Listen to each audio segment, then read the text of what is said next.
Hello friends, नमस्कार। आइए हम लोग जो प्लेटफॉर्म का सेट कर रहे हैं, जिसमें जो न्यू बुक आया हुआ है, जिसमें 3200 प्लस क्वेश्चन दिया गया है। ठीक, 3250 प्लस क्वेश्चन दिया गया है, जिसमें देखिए बहुत सारे एग्जाम जैसे एएलपी टेक्नीशियन का, आरपीएफ, जेई, एनटीपीसी और ग्रुप डी का सभी क्वेश्चन इसमें दिया गया है। सेट वाइज करके दिया गया है, सबसे अच्छा ये बात है। तो हम लोग इसका जो है सोल्यूशन कर रहे हैं, जिसमें ऑलरेडी एक सेट जो है सेट नंबर फर्स्ट हम लोग कर चुके हैं। इसका पीडीएफ इसका वो डला हुआ है, प्ले लिस्ट बना हुआ है, वहां से जाकर आप देख सकते हैं। ठीक, तो एक सेट डल चुका है। इस जो क्लास में हम लोग करेंगे तो सेट 2 का डिस्कशन करेंगे, सेट नंबर 2 का डिस्कशन, एक एक क्वेश्चन। अब सेट 2 में जो दिया हुआ है ना, ग्रुप डी का क्वेश्चन है 17/8/2022। देखिए अभी हाल ही का पूछा हुआ क्वेश्चन है, तो इसी का हम लोग सोल्यूशन करेंगे इसमें। ठीक, अगर आप चैनल पे न्यू होंगे तो चैनल सब्सक्राइब कर लीजिएगा और बेल आइकन प्रेस कर लीजिएगा, जिससे जो भी न्यू वीडियो डलेगा उसका नोटिफिकेशन आपको मिलता रहेगा। ठीक, चलिए हम लोग एक एक क्वेश्चन देखते हैं। इस पहला क्वेश्चन देखिए क्या कह रहा है। एक नंबर क्वेश्चन कह रहा है कि निम्नलिखित में से कौन सी संख्या 4 और 8 दोनों से विभाजित है। अब देखिए चार चार से विभाजता का रूल है कि अंतिम 2 अंक 4 से कटना चाहिए, और 8 से विभाजता का रूल है कि अंतिम अंतिम 3 अंक 8 से कटना चाहिए।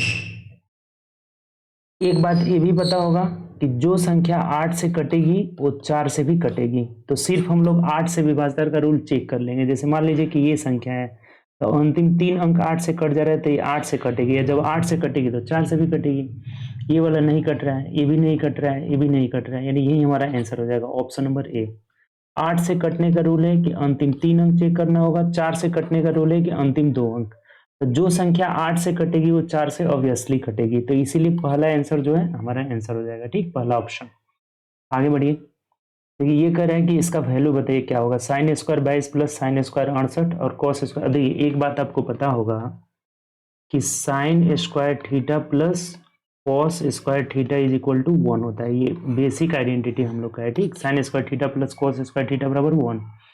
अब ये देखिए दोनों साइन में है, जैसे ये साइन स्क्वायर 22 डिग्री है प्लस साइन स्क्वायर 68 को आप लिख सकते हैं कॉस स्क्वायर 22 डिग्री। ठीक, यहाँ भी आते हैं, जब इसको हम लोग लिखेंगे तो ये हो जाएगा कॉस स्क्वायर, फिर कॉस स्क्वायर 33 को आप लिख सकते हैं साइन स्क्वायर 57 डिग्री, अब प्लस कॉस स्क्वायर 57 डिग्री। अब इतना करने की भी जरूरत नहीं है, जहां भी साइन साइन में रहेगा एंगल का सम 90 डिग्री, तो इनका योग कितना हो जाएगा 1। अब यहां से अगर देख लेंगे तो ये 1, रेशियो पूछा था ना हमें, रेशियो 1:1 हो जाएगा, दोनों का मान 1 आ जाएगा। Option number C is the right answer.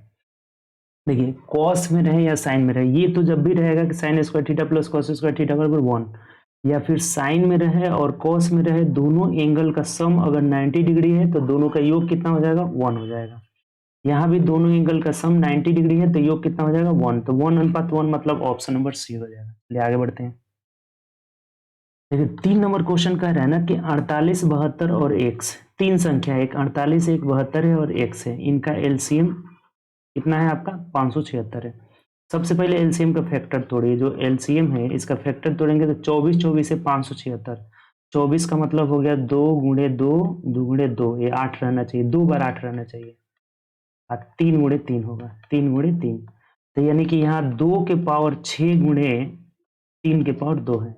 आपको पता होगा कि जो एलसीएम होता है ना, एलसीएम वो क्या होता है, मैक्सिमम पावर होता है, मैक्सिमम पावर। इसका मतलब ये समझ में आ गया कि ये 2 के पावर 6 और 3 के पावर 2 सभी संख्या में क्या होना चाहिए, होना चाहिए। जैसे 48 को अगर हम तोड़ते हैं तो 2 दूनी के 4 दूनी के 8 दूनी के 16 3 48, यानी 2 के पावर 3 गुणे 3 हो जाएगा। ठीक, अगर 72 को तोड़ते हैं तो ये कितना हो जाएगा 24 यही 72, यानी 24 का मतलब 2 के पावर 3, 2 के पावर 3 गुणे 3 के पावर 2 हो जाएगा। ठीक, तो 8 8 9 72 हो जा रहा है यहाँ पे। ठीक, एक एक्स है, एक्स, तो इसका फैक्टर हमें पता नहीं है क्या होगा। तो जो इन तीनों का एलसीएम है, तीनों का एलसीएम जो है हमारा वो कितना है, 2 के पावर 6 और 3 के पावर 2। तो ये बात समझ में आ रहा है कि 2 के पावर 3 3 ही यहाँ पे है, जैसे 9 9 यहाँ पे हो गया, 8 3 के 24, 1 मिनट रुक जाइए, यहाँ 4 ना होगा तभी ना, 16 3 48 हो जाएगा, 2 दूनी के 4 4 दूनी के 8 8 दूनी 16, 16 3 48 हो जाएगा, 2 के पावर 4 हो गया 16, 16 3 48। तो यानी कि 2 के पावर 6 होना चाहिए, इसका फैक्टर जो होना चाहिए ना 2 के पावर 6 होना चाहिए, तभी जाकर के ये एलसीएम होगा। कभी भी जो एलसीएम होता है वो मैक्सिमम पावर होता है। तो 3 के पावर 2 तो इसमें अवेलेबल है, बट जो x होगा इसका फैक्टर में 2 के पावर 6 होना चाहिए, अगर नहीं होगा तो फिर एलसीएम हो ही नहीं सकता है। तब 44 में देखेंगे तो 12 बारह है 144, अब 12 में यानी कि 2 के पावर यहाँ 4 ही मिल रहा है, तो ये नहीं होगा हमारा। यहाँ देखेंगे तो 2 के पावर 5 होगा, ये भी नहीं मिलेगा। जैसे 44 का मतलब हुआ ना 12 गुणे 12, तो यहाँ तोड़ेंगे तो 4 तेई 12, 4 का मतलब 2 गुणे 2, और यहाँ भी होगा 2 गुणे 2, तो ये 4 ही पावर मिल रहा है। 188 में 5 मिल रहा है। 96 को तोड़िएगा तो 2 से करेंगे 24, फिर 2 से करेंगे 12, फिर 2 से करेंगे 3, मतलब कि 2 के पावर 3 ही यहाँ पे मिल रहा है। यानी कि आंसर हमारा क्या होगा, ऑप्शन नंबर डी हो जाएगा। अब 192 को आप तोड़ करके देख लीजिए, होगा ही होगा, चेक करने की जरूरत नहीं है। 2 से करेंगे, दोनों 18, 2 छक्के 12, फिर 2 से करेंगे 48 हो जाएगा, फिर 2 से करेंगे 24 हो जाएगा, फिर 2 से करेंगे 12 हो जाएगा, फिर 2 से करेंगे 6 हो जाएगा, फिर 2 से करेंगे 3, 1 2 3 4 5, एक यहाँ छूट गया था 6, यानी 2 के पावर 6 नजर आ रहा है किसमें, तो 2 के पावर 6 आ रहा है आपका डी में, तो डी आंसर हो जाएगा। बताइए समझे कि नहीं? ये क्वेश्चन अच्छा क्वेश्चन है, एक बार फिर से समझ लीजिए, बहुत बच्चे इसमें गलती करेंगे। ठीक, जैसे जो एलसीएम था इसको हम लोग तोड़े तो 2 के पावर 6 गुणे 3 स्क्वायर आ रहा है, तो इसका मतलब ये हुआ कि ये जो 48, 72 और 1 से इसके फैक्टर में सबसे मैक्सिमम पावर 2 के पावर 6 होना चाहिए। तो यहाँ 2 के पावर 4 ही है, 2 के पावर 3 ही है, तो जो 1 से इसमें 2 के पावर 6 होना चाहिए। तो 2 के पावर 6 यहाँ नजर नहीं आया, यहाँ नजर नहीं आया, यहाँ नजर नहीं आया, तो ये आंसर क्या आ जाएगा, क्या 192। अब कोई एक ही रहेगा जिसमें 2 के पावर 6 रहेगा, ऑप्शन में सब में नहीं दिया रहेगा। ठीक, चलिए आगे बढ़ते हैं। नेक्स्ट क्वेश्चन अच्छा क्वेश्चन है, ये देखिए 4 नंबर क्या कह रहे हैं कि 7 सेंटीमीटर त्रिज्या और 20 मीटर ऊंचाई वाले एक बेलनाकार टंकी में भरे जाने वाले पानी की मात्रा, मतलब वॉल्यूम, जो ये बेलनाकार टंकी है इसमें कितना पानी हटेगा, इसका मतलब वॉल्यूम। वॉल्यूम मतलब बेलन का आयतन होता है पाई आर स्क्वायर एच होता है, तो रख लीजिए कोई दिक्कत नहीं है। पाई का मान 22/7, आर कितना है देखिए 7 सेंटीमीटर त्रिज्या, यानी 7 गुणे 7, ऊंचाई कितना है 20 है, एक 7 से 7 यहाँ खत्म हो गया, गुणा कर देना है सिर्फ आपको, 7 दूना 14, 7 दूना 14, 15 और गुणे 20 कर लीजिए, यानी कितना हो जाएगा 0, 4 दूना 8, 15 दूना 30 हो जाएगा, यानी 3080 मीटर क्यूब हो जाएगा। 3080 मीटर क्यूब, इसका मतलब ऑप्शन से देखिए option number D is the right answer. Clear, कोई दिक्कत इसमें? चलिए आगे बढ़ते हैं नेक्स्ट क्वेश्चन। तो देखिए इसका कह रहा है ना कि विस्तृत रूप क्या होगा। देखिए आपको पता होगा कि a plus B plus C का whole square is equal to A square plus B square plus C square plus 2ab plus 2bc plus 2c। इसी पे तोड़ लीजिए इसको, और कुछ है ही नहीं, यानी कि ए स्क्वायर मतलब 9a square, 9a square plus B square का मतलब 16b square plus C square का मतलब 4c स्क्वायर, ये हुआ। ठीक, और उसके बाद से जब ए बी गुणा करेंगे तो यहाँ 4 3 12 दूना 24 हो जाएगा, और माइनस में आएगा, यहाँ माइनस लगा है ना तो माइनस हो जाएगा, -24 ए बी हो जाएगा। ठीक, और बी सी को गुणा करना है तो 4 दूना 8 दूना 16 हो जाएगा, लेकिन ये प्लस में होगा क्योंकि माइनस माइनस प्लस हो जाएगा, तो 16 बी सी हो जाएगा।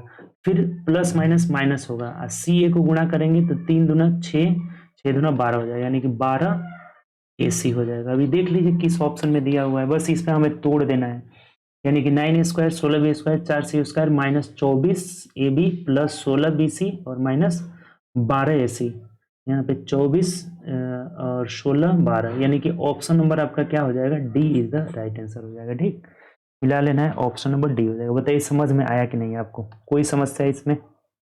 ये आसान था, a प्लस बी प्लस सी के होल स्क्वायर पे हमें क्या करना था, तोड़ लेना था। ठीक, चलिए नेक्स्ट क्वेश्चन देखते हैं।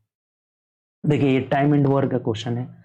5 पुरुष और 6 महिला, और का मतलब प्लस होता है, और या रहेगा अथवा रहेगा, तथा और मतलब क्या रहेगा, तथा और वह मतलब प्लस, जैसे कंजक्शन रहता है ना कि तथा और वह, इन तीनों का मतलब होता है प्लस, या रहे अथवा रहे इसका मतलब होता है बराबर। कह रहा है कि 5 पुरुष 6 महिलाएं किसी काम को 6 दिन में कर सकते हैं, जबकि 3 पुरुष 5 महिलाएं 9 दिन में, तो यहाँ से रेशियो निकल जाएगा क्षमता का। 5 मैन प्लस 6 वुमेन कितने दिन में, देखिए यहाँ पे दिया हुआ M1 D1 यानी कि 6। इसी काम को 3 मैन प्लस 5 वुमेन कितने दिन में कर रही है? 9 दिन में। अब ये कटा भी सकते हैं, 3 दूना 6, 3 3 9, छोटा हो जाएगा।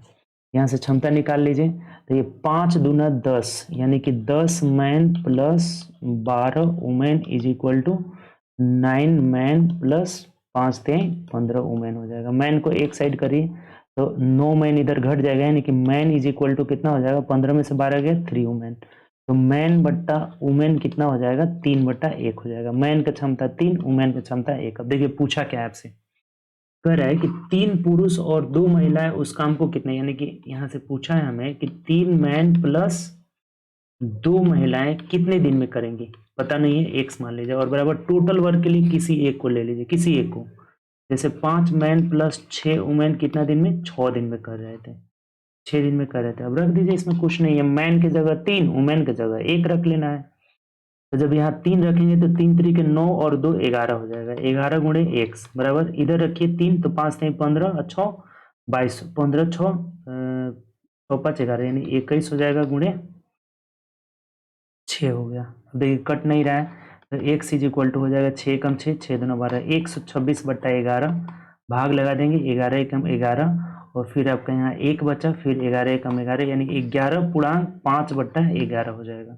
ऑप्शन से देख लीजिए तो ऑप्शन नंबर बी में दिया हुआ है, B is the right answer, 11.5/11। बताइए समझ में आया कि नहीं ये क्वेश्चन। दो बातें इसमें दिया रहता है, जब भी ऐसा क्वेश्चन रहेगा आपका तो ये बात जरूर इसमें दिया रहेगा जिससे आप क्षमता निकाल सके। ये यहाँ से यहाँ तक जो दिया हुआ था जिससे हम लोग क्षमता निकाल लिए, ये बात क्षमता यहाँ पे निकाल ली। मैन का क्षमता 3, वुमेन का क्षमता 1। अब बोला था कि 3 पुरुष और 2 महिलाएं कितना दिन में करेंगी टोटल वर्क के लिए किसी एक को, या तो इसको लीजिए या इसको ले लीजिए। यहाँ पे सॉल्व कर लिए, 11.5/11। चलिए आगे बढ़ते हैं नेक्स्ट क्वेश्चन। अब देखिए ये क्वेश्चन समझिएगा, 7 नंबर समझने वाला क्वेश्चन है, अच्छा क्वेश्चन है, प्रॉफिट लॉस का क्वेश्चन है। ठीक, कह रहे हैं नीचे दिए गए योजनाओं में सर्वाधिक लाभकारी कौन सा योजना होगा। जैसे योजना फर्स्ट दिया है कि 5 खरीदे 3 मुफ्त पाए, योजना 2 दिया है 5 खरीदे 6 मुफ्त पाए, 3 दिया है 10% 5% की 2 क्रमिक छूट। जैसे कह रहा है ना कि ग्राहक के लिए लाभदायक होना, ग्राहक चाहेगा कि ज्यादा छूट मिले, कहाँ पे अधिक छूट मिले, जहां अधिक छूट मिलेगा वहीं उसके लिए लाभदायक होगा। तो देखिए पहला योजना सबका हम लोग छूट प्रतिशत निकाल लेते हैं, कितना छूट दे रहा है। जैसे यहाँ बोला है कि 5 खरीदे 3 मुफ्त में पाए, यानी कि हमें 3 छूट दिया, और कितना हम लेकर वस्तु आ रहे हैं वहीं नीचे रहता है कभी भी, तो 5 3 8 प्रतिशत के लिए 100 से गुणा कर लीजिए, 4 दूना 8 और यहाँ हो जाएगा 25, 25 3 75/2 का मतलब 37.5 हो गया। यानी पहला दुकानदार हमें 37.5% दिया योजना। दूसरा योजना देखिए, ये कह रहा है कि 5 खरीदे 6 पाए, यानी एगो मुफ्त में दे रहा है, एगो मुफ्त में दे रहा है। हम कितने सामान लेकर आ रहे हैं? 6, तो 6 नीचे रहेगा, प्रतिशत के लिए 100, ये 50 हो जाएगा, नीचे 3 हो जाएगा, तो 16 या 48, 16.2/3 या 16.66 हो जाएगा। ठीक, तीसरा योजना का निकाल लीजिए। तीसरा में कह रहा है कि 10% 5% का छूट दे रहा है, यानी कि 10 + 5 10 + 5 - 50/100, यानी कि ये 0.5 हो जाएगा, 0.5। तो ये 10 5 15, 15 में से 0.5 गया तो कितना हो जाएगा? 14.5%। अब देख लीजिए सब कुछ क्लियर हो चुका है। सबसे ज्यादा छूट योजना 1 से मिल रहा है, तो योजना 1 हमारे लिए लाभदायक होगा, तो ऑप्शन नंबर सी हमारा हो जाएगा। बताइए कोई दिक्कत है तो। देखिए एक बार फिर समझा देते हैं आपको। जैसे 5 खरीदे 3 मुफ्त में पाए, यानी कि 3 हमें छूट दिया तो ऊपर रख लिए, अब जितना आप वस्तु लेके आ रहे हैं हमेशा नीचे रहेगा। जैसे 5 खरीदे 3 मुफ्त में पाए, यानी कि 8 वस्तु हमें मिला है तो 8 नीचे रहेगा, प्रतिशत के लिए 100। यहाँ कह रहा है कि 5 खरीदे 6 पाए, यानी कि यहाँ एक ही मुफ्त में दे रहा है, तो 1 और बट्टा 6 को लेके आ रहे हैं प्रतिशत के लिए। इसका तो ए बी वाले फॉर्मूला पे a + b और -ab/100 हो जाएगा। ठीक, ये कितना छूट हमें मिला यहाँ पे? 14.5%। ठीक, चलिए आगे बढ़ते हैं नेक्स्ट क्वेश्चन। 8 नंबर देखिए, द्विघात समीकरण पढ़े होंगे। कह रहे कि मूल, अब जैसे द्विघात समीकरण होता है ax² + bx + c = 0। इसमें 3 प्रकार के मूल प्राप्त होते हैं। अब मूल डिपेंड किस पे करता है? तो विवेचक पे, इस पे डिस्क्रिमिनेंट जो b² - 4ac होता है। तो यदि b² - 4ac is greater then, जब 0 होता है तो इस कंडीशन में क्या होता है? तो मूल असमान असमान आपको बताए थे एक दिन, और वास्तविक होगा, वास्तविक होगा। एक होता है b square minus 4ac is equal to 0, तो इसमें हो जाएगा समान और वास्तविक। यहां हो जाएगा कितना, समान और वास्तविक, समान वास्तविक, वास्तविक, ठीक। और जब b square minus 4ac is less than 0 होगा तो यहाँ पे क्या होगा, काल्पनिक हो जाएगा, काल्पनिक। ये बात है, इसमें काल्पनिक होगा तो असमान होगा, ये समान हो ही नहीं सकता है, असमान, ठीक। यही 3 कंडीशन होता है, बस इसी 3 कंडीशन को याद रखेंगे, मूल वाला टोटल बन जाएगा, प्राकृति वाला जो मूल की प्राकृति पूछता है। एक आएगा b square minus 4ac is greater than 0, तो मूल असमान होगा लेकिन वास्तविक होगा। जब बराबर 0 रहेगा तो मूल समान वास्तविक होगा। जब लेस देन 0 होगा काल्पनिक होगा, असमान होगा। तब देख लीजिए इसमें बी स्क्वायर माइनस 4ac का मान निकालना पड़ेगा आपको। तो यहाँ पे 3x square plus 6x minus 5 is equal to 0। यहाँ से हमें बी स्क्वायर माइनस 4ac निकाल लेना होगा। तो बी स्क्वायर मतलब 36 हो जाएगा, माइनस 4ac करेंगे तो 5 3 15 चौके 60 प्लस में हो जाएगा, ठीक। तो 60 30 90 96 आ जा रहा है। तो 96 जो है 96 जो है ग्रेटर देन 0 है। तो जब ग्रेटर देन 0 होता है तो मूल तो वास्तविक होगा लेकिन असमान होगा। तो देख लीजिए मूल वास्तविक और असमान, मूल वास्तविक और असमान, ऑप्शन नंबर ए आंसर हो जाएगा, ठीक। क्या हो जाएगा हमारा, ए हो जाएगा। बात क्लियर हुआ कि नहीं बताइए। यहाँ से बी स्क्वायर माइनस 4ac निकाल रहे हैं तो 96 आ जा रहा है। बी स्क्वायर का मतलब 36 हो जाएगा माइनस 4ac, तो जब ये 5 तिहाई 15 चौके 60 यानी प्लस में हो जाएगा चूंकि माइनस है, तो ये 96 आ जा रहा है। तो 96 इज ग्रेटर देन 0, अर्थात मूल क्या होगा, वास्तविक होगा और असमान होगा, वास्तविक असमान। यहाँ पे लिखे हुए हैं तीनों पॉइंट बहुत इंपॉर्टेंट है, ठीक। चलिए आगे बढ़ते हैं नेक्स्ट क्वेश्चन की तरफ। ये क्वेश्चन देखिए, कह रहा है कि जब दो तिर्यक रेखाएं तीन समानांतर रेखाओं को प्रतिच्छेद करती है, जैसे इसका फिगर बने 3 वो समानांतर रेखा है, पैरेलल लाइन है, इसको 2 तिर्यक रेखा कट कर रही है। ऐसे 2 तिर्यक रेखा क्या कर रही है, कट कर रही है, ठीक। अब क्या कहे सुनिए। और पहली तिर्यक रेखा द्वारा निर्मित अंतः कोणों का अनुपात 3:4 है। इस पहली रेखा द्वारा निर्मित अंतः कोण, कोई भी अंतः कोण ले सकते हैं, जैसे मान लीजिए यहाँ अंतः कोण बन रहा है, यहाँ भी बन रहा है, यहाँ भी बन रहा है, यहाँ भी, तो किसी दो का ले लेंगे तो 3:4 दिया हुआ है, ठीक। तो दूसरी तिर्यक रेखा द्वारा निर्मित अंतः कोण कितना होगा, तो ये भी 3:4 ही हो जाएगा। इसमें तो कुछ क्वेश्चन ही नहीं है, ऑप्शन नंबर डी हो जाएगा। देखिए इधर ध्यान रखेंगे थोड़ा सा, अंतः कोण कोई भी दो लीजिए, मान लीजिए इसका रेशियो कितना दिया है, 3:4 दिया हुआ है, तो इसका भी रेशियो कितना हो जाएगा, 3:4 हो जाएगा, ठीक। जो भी अंतः कोण होता है, तो जो अंतः कोण यहाँ बोला हुआ है कि पहली तिर्यक रेखा द्वारा निर्मित अंतः कोणों का अनुपात 3:4 है, तो दूसरी तिर्यक रेखा द्वारा निर्मित अंतः कोणों का अनुपात क्या होगा, तो सेम हो जाएगा, 3:4 ही हो जाएगा, ठीक। या तो आपका यहाँ पे 3:4 ही ना दिया है, ऑप्शन तो 3:4 दिया, हाँ सेम ही हो जाता है, कोई दिक्कत नहीं है इसमें, 9 का डी ही हो जाएगा। ध्यान रखेंगे कि पहली रेखा द्वारा निर्मित अंतः कोण का अनुपात यहाँ पे दिया हुआ है, कह रहा है कि जब दो तिर्यक रेखाएं तीन समानांतर रेखाओं को प्रतिच्छेद करती है और पहली तिर्यक रेखा द्वारा निर्मित अंतः खंडों द्वारा अनुपात नहीं अंतः कोण नहीं कर रहा है, कोण कहता तब तो बदल जाता है यहाँ पे, ठीक। ये बात समझिए, यहाँ पे कह रहा है कि अंतः खंडों का अनुपात, वही हम देख रहे थे कि अगर कोण कहेगा ना कि ये 3:4 है तो कोण बदल जाएगा, ये 4 है यहाँ चला जाएगा, 3 यहाँ चला जाएगा, लेकिन कोण ये नहीं बोला हुआ है। कह रहा है कि अंतः खंड का अनुपात 3:4 है, तो दूसरी तिर्यक रेखा द्वारा निर्मित अंतः खंड कह रहा है ना, देखो 1 मिनट आपको समझा रहे हैं, देखिए अच्छा क्वेश्चन है, थोड़ा समझिए, इसको हम लोग मिटा दे रहे हैं, ठीक। बढ़िया क्वेश्चन है। जैसे 3 ये पैरेलल लाइन हो गया, 3 पैरेलल लाइन हो गया, तिर्यक रेखा कै गो है, 2 गो है, तिर्यक रेखा 2, क्लियर। अंतः खंड बोल रहा है, ये पहली रेखा द्वारा अंतः खंड यानी इसकी लंबाई की बात कर रहा है कि ये 3:4 के अनुपात में ये 4 है, तो दूसरी रेखा वाला भी 3 अनुपात क्या हो जाएगा, 4 ही हो जाएगा। अंतः खंड की बात किया हुआ है, वही कोण तो यहाँ पे ज्यादा बन रहा था। तो अंतःखंड का मतलब कि ये 3 है तो ये भी 3 होगा, क्योंकि समानांतर रेखाएं हैं तो हमेशा दूरी क्या होगा, सेम होगा। ये 4 यूनिट है तो ये भी क्या होगा, 4 यूनिट। तो अगर पहली रेखा 3:4 में बांट रही है तो दूसरी रेखा भी कितना बांटेगी, 3:4 में, यानी कि option number D is the right answer. पूर्ण रहता तो बदल जाता। बताइए ये क्वेश्चन समझे कि नहीं, अच्छा क्वेश्चन है। चलिए आगे बढ़ते हैं नेक्स्ट क्वेश्चन। 10 नंबर देखिए कि एक वस्तु को 1920 रुपए में बेचने पर अर्जित प्रतिशत लाभ उसी वस्तु को 1500 रुपए में बेचने पर, देखिए जब भी अगर कहे ना कि इतना में बेच रहे हैं तो लाभ हो रहा है, इतना में बेच रहे हैं हानि के बराबर है, यानी कि लाभ बराबर हानि हो, प्रतिशत में भी रहे कोई दिक्कत नहीं है। यहाँ से सीपी जो होता है ना, CP SP first plus SP 2/2 direct निकल जाता है। बहुत इस पे क्वेश्चन आया हुआ है। जब लाभ हानि बराबर हो तो सीपी बराबर एसपी फर्स्ट बट्टा प्लस एसपी 2 बटा, जैसे हमें पहला विक्रय मूल्य 1920 प्लस दूसरा विक्रय मूल्य 1500, दोनों को जोड़कर 2 से भाग दे दीजिए।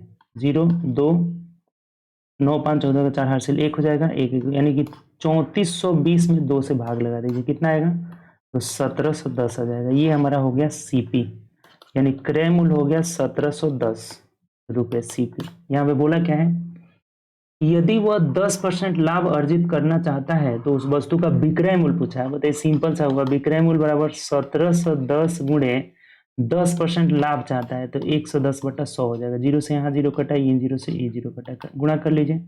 11 एकम 11, 11 7 77, 1 78 कर 8 हासिल 7 हो जाएगा। 11 एकम 11 और 7 18, यानी 1881 रुपये विक्रय मूल्य हो जाएगा। ऑप्शन नंबर ए हो जाएगा। अगर क्रय मूल्य पूछा रहता तो 1710 हो जाता, लेकिन हमें बोला है कि 10% लाभ चाहिए तो 110/100 यानी कि 1881 रुपये में बेचना होगा। क्लियर, कोई दिक्कत। चलिए आगे बढ़ते हैं नेक्स्ट क्वेश्चन। 11 नंबर क्वेश्चन कह रहे हैं ना कि यदि किसी गोले का आयतन, अब बताइए गोला का आयतन होता है 4/3 पाई आर क्यू हो जाता है, जो कि दिया हुआ है 36 पाई। पाई से पाई कैंसिल आउट हो गया, 4 9 36 हो जाएगा। R Q is equal to 29 हो जाएगा, तो आर का मान 3 हो जाएगा। क्या पूछा है आपसे, तो गोले का व्यास पूछा हुआ है, तो व्यास जो होता है त्रिज्या का 2 गुना होता है, यानी कि 2 गुणे 3 हो जाएगा, 3 दूना 6, 6 centimetre is the right answer. Option number B हो जाएगा। बहुत बच्चे इसमें गलती करते हैं, व्यास नहीं पढ़ते हैं और त्रिज्या 3 आंसर करके चल जाते हैं, पहला आंसर गलत हो जाता है। तो क्या होगा हमारा, बी हो जाएगा 6 सेंटीमीटर, चूंकि व्यास पूछा हुआ है। ठीक, क्लियर।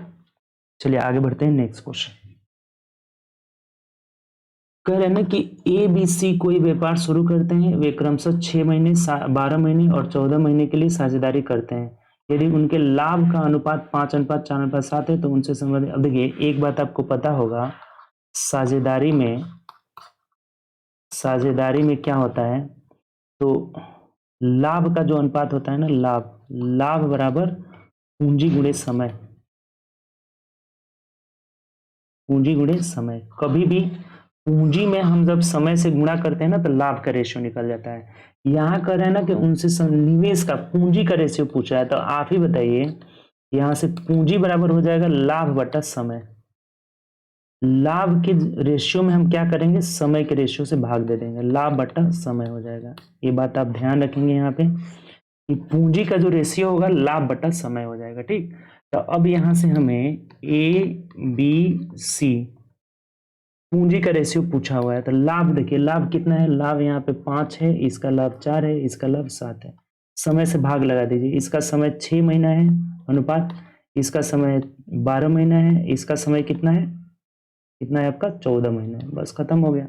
जैसे 7 दूना 14 हो गया, 4 तिहाई 12 हो गया, अब नहीं कट रहा है, यानी कि 5/6 अनुपात 1/3 अनुपात 1/2।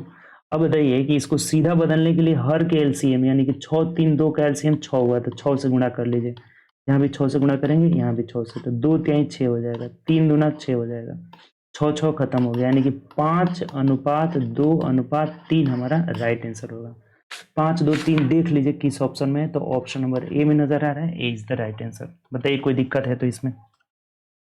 कभी भी ये बातें ध्यान रखेंगे, साझेदारी वाली प्रश्न में बहुत क्वेश्चन इस पे आता है, लाभ बराबर पूंजी गुणे समय, तो पूंजी बराबर लाभ बटा समय, पूंजी बराबर लाभ बटा समय, लाभ बटा समय, लाभ बटा समय, रेशियो निकाल लिए कितना है, 5 2 3, ऑप्शन नंबर ए हो जाएगा। ठीक, चलिए आगे बढ़ते हैं नेक्स्ट क्वेश्चन। ये देखिए इस क्वेश्चन में कुछ नहीं है, पॉइंट सिर्फ गिन लीजिए। कह रहे हैं कि इस किसके बराबर होगा, जैसे यहाँ पे पॉइंट के बाद 1 2 और 4 2 6 अंक है, तो अब गिन लीजिए इसमें 6 अंक किसमें है, वही आंसर हो जाएगा आपका। गिन के जल्दी बताइए क्या आंसर आ रहा है। जैसे यहाँ पे देखिए 4 2 6 2 8 नहीं होगा, ये नहीं होगा। यहाँ पे गिन लीजिए 3, यहाँ कुछ नहीं है, और 3 6, आंसर हमारा बी हो जाएगा। बाकी सब नहीं होगा, 2 1 3 2 5 नहीं होगा, 4 2 6, यानी option number B is the right answer. कोई दिक्कत इसमें? चलिए आगे बढ़ते हैं नेक्स्ट क्वेश्चन। ये देखिए कह रहे हैं ना कि दिए गए आंकड़ों का, देखिए माध्यिका जहां पूछा जाए, जहां भी माध्यिका आपसे पूछा जाए, सबसे पहले आरोही क्रम में सजाइए आंकड़ों को, आरोही या अवरोही में। तो आरोही में हम लोग सजा देते हैं। सबसे छोटा कौन सा इसमें, देखिए 11 11 कौन सा छोटा है, 11 है। 11 के बाद क्या आएगा, 16 आ जाएगा। 11 के बाद 16, 16 नहीं 15 भी है। 11 के बाद क्या है, 15 है। 15 यहाँ 11 ले लिए, फिर 15 आपका क्या है, एक ही है तो 15 ले लिए।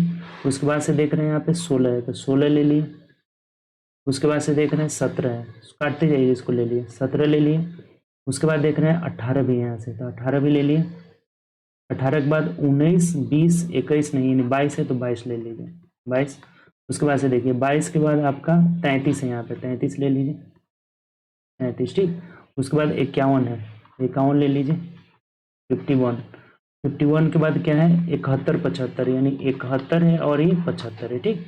1 2 3 4 5 6 7 8 सब ले लिए, 10 गो है। 1 2 3 4 5 6 7 8 9, तो जब 10 टर्म है ना, तो जो मीडियन होगा ना हमारा माध्यिका, माध्यिका इज इक्वल टू पांचवा term, fifth term plus six term और बट्टा 2 हो जाएगा।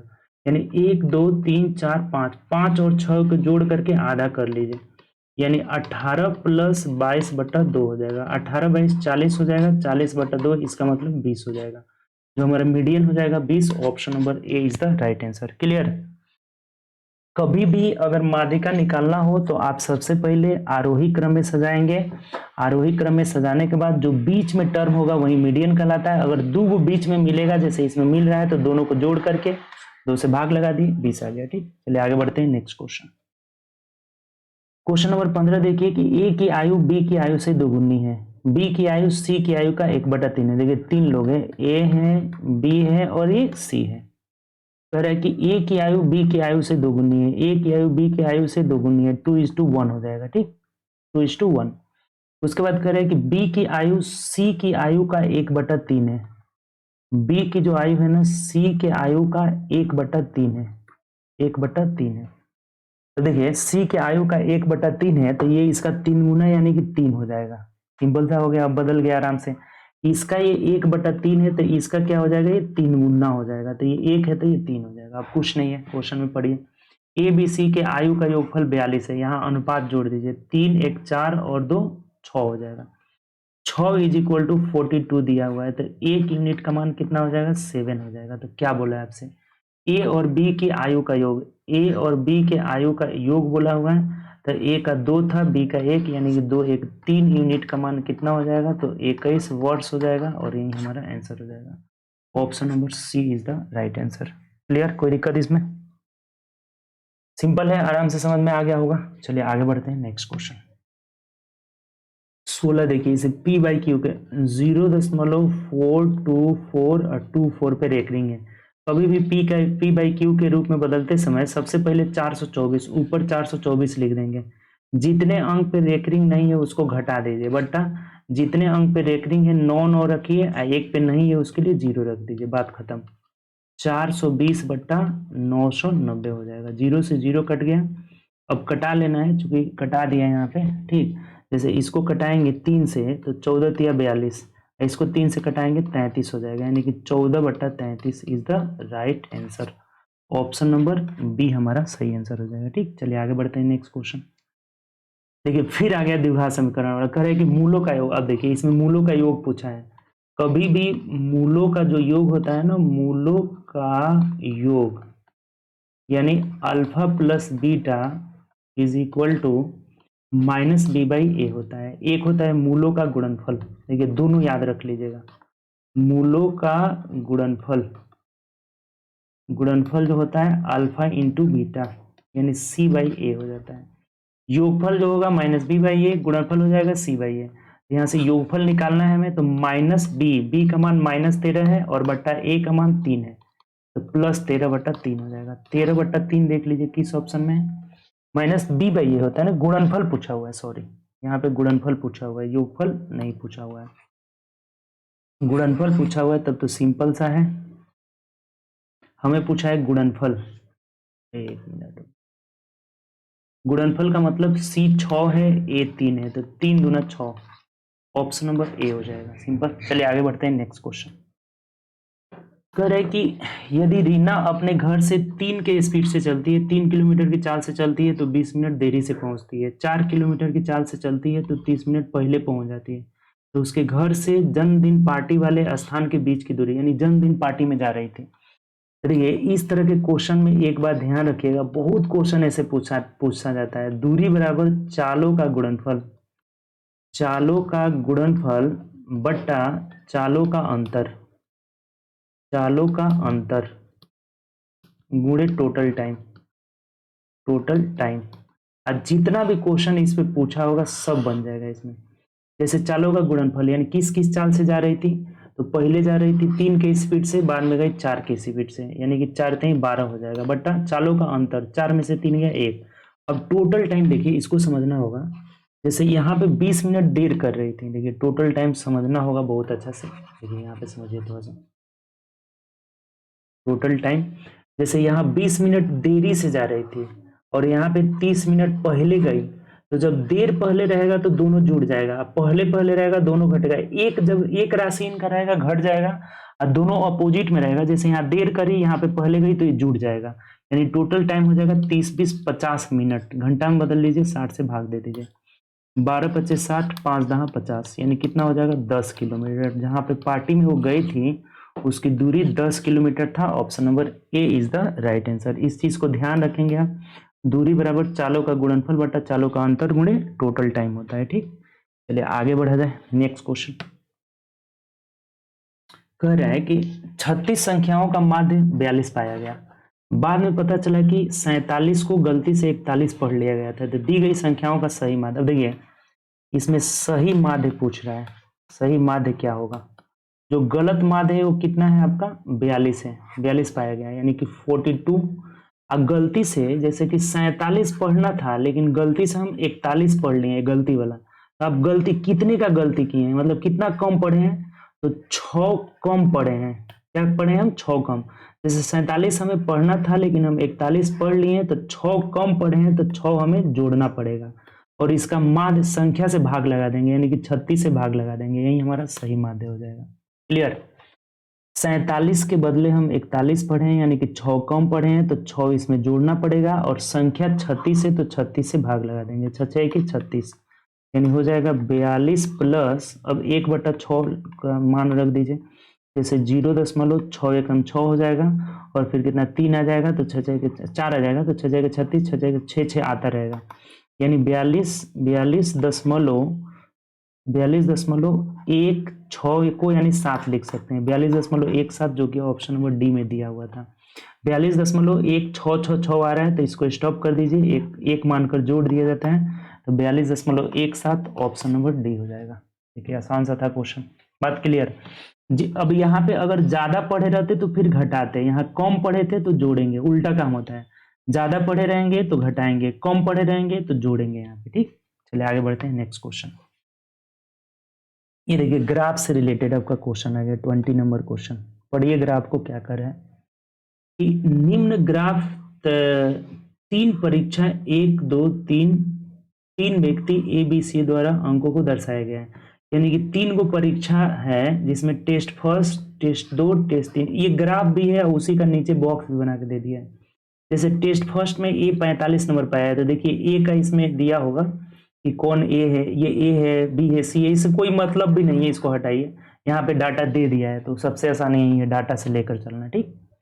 तो कह रहे कि पूछे गए प्रश्न का उत्तर दिए 3 ए बी सी द्वारा ये उत्तर दिया गया, तो अब क्वेश्चन यहाँ पे दिया हुआ है, क्या कर रहा है कि परीक्षा 1 और 2 दोनों के लिए 80 पूर्णांक है और परीक्षा 3 के लिए 100 पूर्णांक है, मतलब ये जो है ना ये 80 नंबर का है, ए 80 नंबर का, बी भी 80 नंबर का, और ये कितना नंबर का है 100 नंबर का है। ठीक, तो तीनों परीक्षाओं के प्रदर्शन को देखते हुए ए और सी के प्राप्तांकों के प्रतिशत अंतर कितना है, मतलब ए कितना प्रतिशत अंक पाया है ये आपको निकालना पड़ेगा, ए का प्रतिशत निकालना पड़ेगा। तो ए टोटल 45 प्लस 50 प्लस 75 जोड़ लीजिए, 5 5 10 कर 0 हासिल 1 हो जाएगा, और यहाँ कितना बचा 7 5 12 और 4 16 1 17 हो जाएगा। 170 नंबर पाया, टोटल कितना है तो 260 नंबर का एग्जाम है। प्रतिशत के लिए 100 से गुणा कर देंगे, 0 से 0 खत्म, 2 से कटाइए 13, यहाँ पे 5 हो जाएगा, यानी कि 850 बट्टा 13, भाग तो लगाना पड़ेगा, 13 पच्चे 65, 13 78 हो जाएगा, 13 78, इसको भाग देकर देखिए कितना आ रहा है, 13 78 79 80 कितना आ जा रहा है बताइए, भाग ही दे दीजिए, 850 में 13 से, 13 छक्के 78, बचा कितना 12, 15 में से 8 गया 7, यहाँ 0 कट गया 0, फिर हो जाएगा 13 पच्चे 65, यानी 5 बच गया, फिर 0, 13 चौके 52 ज़्यादा हो जाएगा, 13 39, यानी कि 65.3 आ गया, 65.3। इसी तरह से सी का भी निकालना पड़ेगा, तो सी कितना पाया है देखिए, तो 40, यानी 5 5 10 कर 0 हासिल 1 हो जाएगा, 6 4 10 4 14 1.5 पाया है, 260 में प्रतिशत इसका भी निकाल लीजिए, 0 से 0 खत्म हो गया, 2 से कटाएंगे 13 हो जाएगा, यहाँ पे कितना हो जाएगा आपका 5 हो जाएगा। ठीक, 2 से कटाए कितना होगा 13, तो 15 पचे 75 और बट्टा 13 कर लीजिए, इसको भी भाग लगाइए, 750 में 13 से, 13 पचे 65, 10 उधर गया 0, 13 सते 91, 9 उतरा 0, फिर 13 सते 91 ज़्यादा हो जाएगा, 13 78, यानी ये आ गया आपका कितना 57.6, दोनों को घटा देना है, 13 में से 6 गया 7 हो जाएगा, और यहाँ कितना बचा 14, 14 में से 7 गया 7 हो जाएगा, और यहाँ कितना बचा 1, यानी 7.7 का आ रहा है, देख लीजिए 7.7, यानी यही हो जाएगा लगभग में 7.69 आ रहा था ना, तो 7.7 69 का मतलब वही हम लोग एक ही अंक तक निकाले थे, तो option number A is the right answer हमारा हो जाएगा। ठीक, कितना हो जाएगा ए हो जाएगा। ठीक, बात समझ गए, लेकिन फिर एक बार समझिए, ये कैलकुलेटिव था ग्राफ, जैसे ये बोला है ना हमें कि ए का आपको प्रतिशत निकालना है, ए जो पाया है ना, देखिए ए पाया है कितना कितना नंबर, पहला में 45, दूसरा में 50, तीसरा में 75, कितना प्रतिशत अंक पाया, तो टोटल 170, टोटल एग्जाम कितने नंबर का है, तो 80 80 160 100 260, प्रतिशत के लिए 100, तो ये पाया 65.3। सी कितना पाया है 150, टोटल सी का जोड़ है 150, प्रतिशत कितना हुआ 57.6, तो घटा देना था, अंतर पूछ रहा था तो घटा दिए, कितना आ जा रहा है लगभग में 7.7 आ जा रहा है। ठीक, चलिए आगे बढ़ते हैं, नेक्स्ट क्वेश्चन। ये देखिए क्वेश्चन, ये तो बहुत सिंपल है जी, जैसे कभी भी x के पावर m का पावर अगर n रहे तो एक गुणा हो जाता है, x के पावर m इंटू n हो जाता है, तो यहाँ गुणा कर लीजिए, 3 के पावर 3 दूना 6 हो गया, प्लस 2 के पावर भी 6 हो जाएगा, तो 3 के पावर 6 यानी 729 हो जाता है, 3 के पावर 6 729, 2 के पावर 6 कितना हो जाएगा, तो 64 हो जाएगा, 32 5 में रहता है 64, जोड़ दीजिए, 9 4 13 का 3 हासिल 1 हो जाएगा, 6 2 8 1 9, 793 is the right answer, option number 793 D हो जाएगा आंसर। ठीक, आसान था ये। 22 नंबर देखिए, एक तल पर 4 अलग अलग बिंदु दिए गए हैं, कोई भी बिंदु संरेख नहीं है, मतलब सीधा में नहीं है, तो उनसे होकर खींची जा सकने वाली रिजु रेखा, रिजु रेखाओं की संख्या कितनी है, स्ट्रेट लाइन, जैसे देखिए 1 2 3 4, ये अलग अलग बिंदु है, संरेख नहीं है, तो इससे कितनी, मतलब दोनों को मिला करके ऐसे कितनी रेखाएं आप खींच सकते हैं, यही बोला हुआ है, तो 1 2 3 4 5, एगो यहाँ से 6 को खींचा जाएगा, ऑप्शन नंबर ए।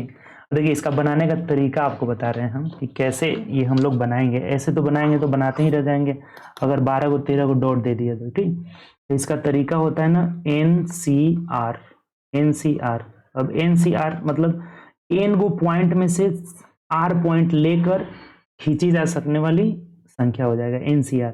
इसका फॉर्मूला होता है, आपको पता होगा, फैक्टोरियल n बट्टा factorial r into factorial n minus R, NCR का ये फॉर्मूला होता है। तो इस पे देखिए, इस पे क्या क्या बन जाएगा, रिजु रेखा बोलेगा वो भी बन जाएगा, त्रिभुज की संख्या बोलेगा वो भी बन जाएगा, चतुर्भुज की संख्या बोलेगा वो भी बन जाएगा, सब इस फॉर्मूला पे बन जाएगा।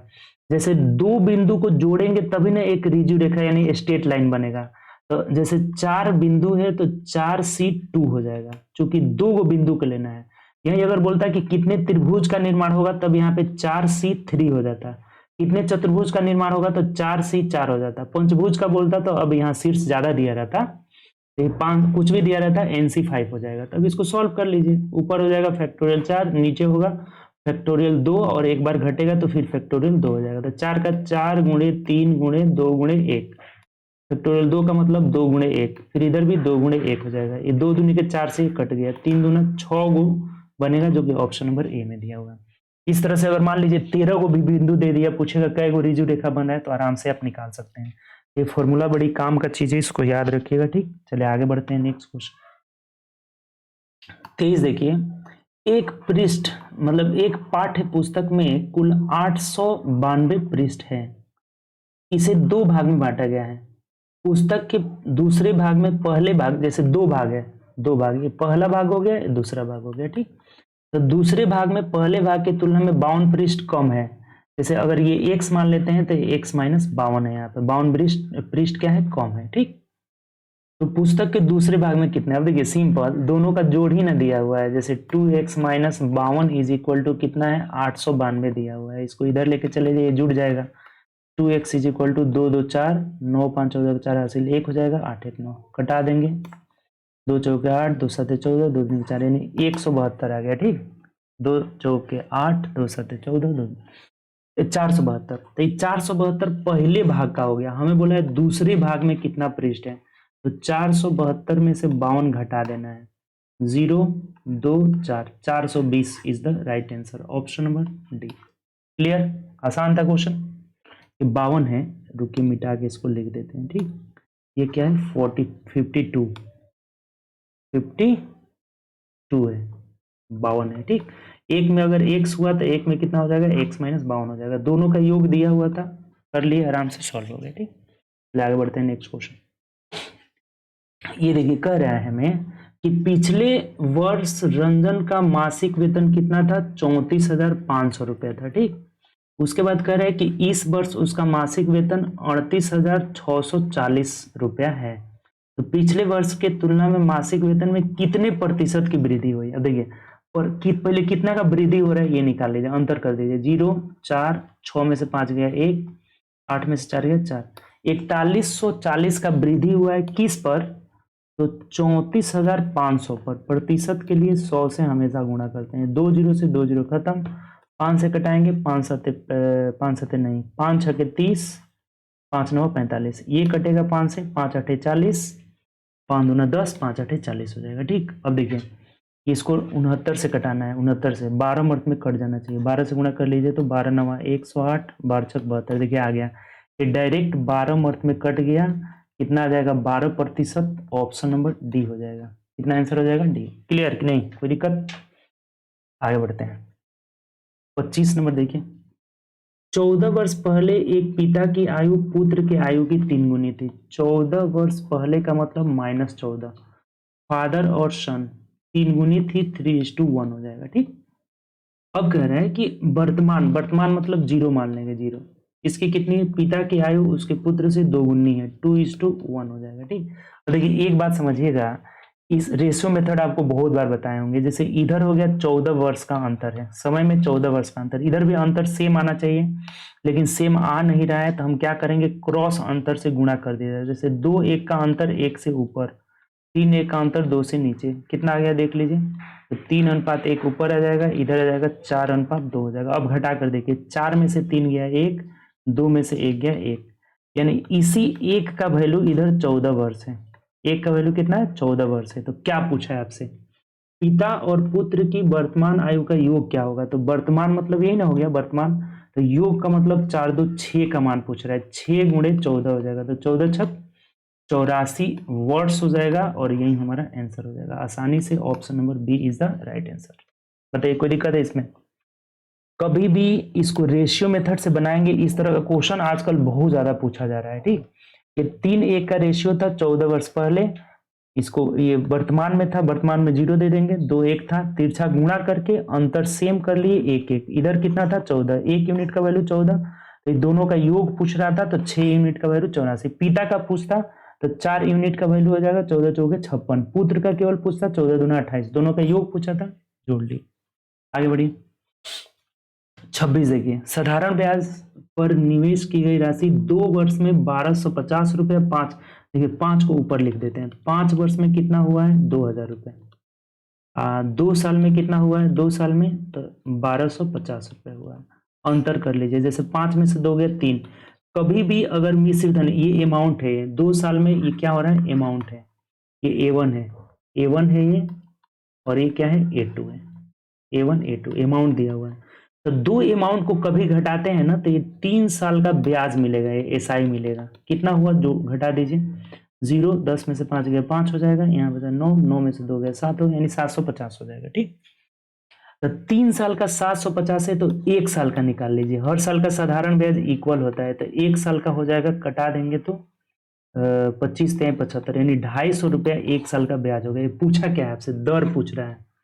तो अब बताइए 1 साल का ब्याज मिल गया है 250, तो SI बराबर आपको पता नहीं है, PRT/100 हो जाता है, यानी 250 SI है। प्रिंसिपल भी दिया हुआ है, प्रिंसिपल निकालना पड़ेगा। देखिए और प्रिंसिपल कैसे निकलेगा, जैसे 1 साल का SI 250 है तो 2 साल का कितना हो गया 500 हो गया। ठीक, 1 साल का 250 हो गया तो 2 साल का 500 हो गया, तो इसमें से घटा दीजिए 500, प्रिंसिपल निकल जाएगा, यानी प्रिंसिपल इज इक्वल टू 1250 माइनस 500, यानी 750 रुपये हो जाएगा। तब रख लीजिए, कुछ नहीं है, 250 बराबर प्रिंसिपल 750 इंटू रेट निकालना है और टाइम 1 साल है बट्टा 100, 25 3 75 3, यानी रेट हो जाएगा हमारा 100/3 हो जाएगा, यानी 33.1/3, यानी 33.33% हो जाएगा, जो कि ऑप्शन नंबर ए में दिया हुआ है। A is the right answer. Clear हुआ कि नहीं बताइए? नहीं समझे तो एक बार और समझिए जरा सा। 5 साल का इतना अमाउंट दिया था, 2 साल का इतना, तो दो अमाउंट को कभी भी घटाते हैं तो ये ब्याज मिलता है। 3 साल का ब्याज 750 है तो 1 साल का ब्याज 250 हो गया, तो यहाँ से 2 साल का ब्याज 500 हो जाएगा। 2 साल का ब्याज 500 हो गया, तो 500 घटा दिए, मूलधन में से ब्याज घटा दिए, नहीं मिश्रधन में से ब्याज घटा दिए तो ये मूलधन निकल गया। अब दर पूछा हुआ है तो SI बराबर PRT/100 रख लिए, 33.333% आ जा रहा है, ऑप्शन नंबर ए। ऐसा क्वेश्चन बहुत पूछा जाता है। ठीक, चलिए आगे बढ़ते हैं नेक्स्ट क्वेश्चन। अब ये एक संख्या दिया हुआ है, क्या लिखा है तो 3 4 1 3 5 2 7 8। विषम अंक में 2 जोड़ देना है। विषम अंक मतलब ये हुआ, इसमें 2 जोड़ देना है, यहाँ भी 2 जोड़ देना है। ठीक, 2 जोड़ देना है। कह क्या रहा है आप देखिएगा, और प्रत्येक सम में 1 घटा दिया जाता है। तो बाएं से तीसरा, देखिए सबको नहीं जोड़ेंगे, कहाँ सबको जोड़ेंगे, अपना टाइम वेस्ट नहीं करना है। बाएं से तीसरा 1 2 3 ये हुआ, बाएं से तीसरा, तो इसमें 2 जोड़ना पड़ेगा, तो ये कितना हो जाएगा 3 हो जाएगा। उसके बाद कह रहा है और दाएं से तीसरा, यानी 1 2 3 ये दाएं से तीसरा है। तो देखिए इसमें क्या करना होगा, आपको निकालना पड़ेगा। जैसे विषम पे है कि कितना पे है, 1 3 5 7, यानी सम पे है। देखिए 1 3 ये विषम पे होगा, तो सम वाला में क्या करना है 1 घटाना है, तो ये घटाएंगे तो ये 1 हो जाएगा। ठीक, बाएं से तीसरे और दाएं से तीसरे अंकों का योग क्या होगा, अभी इनका योग पूछ रहा था, तो आप ही बताइए ना योग क्या होगा। 4 नहीं हो जाएगा, option number D is the right answer. 27 का कितना हो जाएगा डी, सिंपल सा हुआ। सब में हम क्यों जोड़े घटाएं, हमें दाएं से तीसरा लेना था, बाएं से तीसरा, दाएं से तीसरा। बाएं से तीसरा में 2 जोड़ेंगे तो 3 आएगा, दाएं से तीसरा में 2 घटाएंगे, चूंकि ये सम अंक पे है और ये विषम अंक पे था। ठीक, दोनों का योग कितना हो गया 4। आगे बढ़िए, देखिए फिर 28 नंबर ग्राफ से रिलेटेड है। अरे नीचे दिए गए हैं चार्ट PQRST नामांकन नामक 5 सेल्स पर्सनों द्वारा बेची गई पॉलिसियों की संख्या दर, मतलब ये एक पॉलिसी एक प्रकार का है, बेची गई पॉलिसियों की संख्या को दर्शाया गया है। तब क्वेश्चन पढ़िए, यहाँ पे क्वेश्चन दिया हुआ है, क्या करें। सभी 5 सेल्स पर्सनों द्वारा बेची गई कुल बीमा पॉलिसियों में Q द्वारा बेची गई हिस्सेदारी का प्रतिशत क्या होगा। देखिए Q कितना बेचा है, तो क्यू 165 बेचा है बटा टोटल कर लीजिए, टोटल कितना आ रहा है जोड़ लीजिए, 6 5 11 8 11 8 19 और 1 20 का 0 हासिल 2 हो जाएगा, 2 2 4 4 1 5 5 3 8 8 6 14 14 2 16 का 6 हासिल 1 हो जाएगा। ठीक, 1 1 2 1 3 1 4 1 5 1 6 हो जाएगा, 660 हो गया। प्रतिशत के लिए 100 से गुणा कर देंगे, 1 0 से 1 0 खत्म, 11 छके 66 यहाँ हो जाएगा, 11 एकम 11 11 पचे 55, 2 तिहाई 6 हो जाएगा, 2 पचे 10 हो जाएगा, 3 से कटाएंगे 3 पचे 15 यानी 5 पचे 25% हो जाएगा। सिंपल सा हो गया। क्यू का प्रतिशत पूछा है, क्यू का प्रतिशत हिस्सा, तो क्यू 165 है, नीचे टोटल कर लिए, प्रतिशत के लिए 100 यानी 25%। Option number A is the right answer. बात क्लियर? चलिए आगे बढ़ते हैं। आगे अब नहीं है, टोटल इस सेट में जो सेट नंबर 2 था हम लोग का, इसमें 27 क्वेश्चन मैथ से दिया गया था, जो अच्छा क्वेश्चन था लेवल का, कुछ क्वेश्चन बहुत आसान था। तो समझिए कि इसमें आपका अगर पूरा आप मैथ पढ़ लिए तो आपका तो 25 प्लस आना चाहिए मेरे हिसाब से। ठीक, अब अपना आप मार्क्स देख लीजिएगा कितना आया हुआ है। ठीक, क्योंकि इसमें कुछ ही क्वेश्चन टफ था, तो इतना भी नहीं, ऐसे भी नहीं था कि नहीं बने, सब बनने वाला क्वेश्चन था। ठीक, तो चलिए हम लोग मिलेंगे नेक्स्ट सेट में। आप डेली एक एक सेट बनाइए और डिस्कशन करिए। अगर बुक नहीं लिए हैं तो आपको पता होगा बुक ये ले लेना है। कौन सा बुक है देखिए, बता देते हैं आपको, जो प्लेटफॉर्म का हम लोग का आया हुआ है, ये जो बुक है हम लोग का, ठीक, ये जो बुक है, इस बुक को आपको ले लेना है। ठीक, ये बताए भी थे स्टार्टिंग में। ये जो बुक है वॉल्यूम 1 करके आया है, नया है, लेटेस्ट बुक है, तो इसको बनाइए। लेटेस्ट बुक बनाने से क्या फायदा होता है ना, कि सब अभी आया हुआ क्वेश्चन आपको रिपीट होगा। आया हुआ जो अभी देखिए ये 2018 से 22 तक है, तो 22 वाला ही क्वेश्चन पहले हम लोग शुरू किए हैं इसमें, जो ग्रुप डी का आया था, तो पहले 2022 वाला हम लोग टोटल इसमें क्वेश्चन शुरू किए हैं। ठीक, तो ये चीज सब किया जाएगा। ये 2 नंबर सेट था, तो इसी तरह से हम लोग तीसरे सेट के साथ मिलेंगे अगले क्लास में। ठीक है, ओके बाय, टेक केयर, अपना ध्यान रखिए और चैनल सब्सक्राइब कर लीजिए और दोस्तों में शेयर कर दीजिए। ठीक।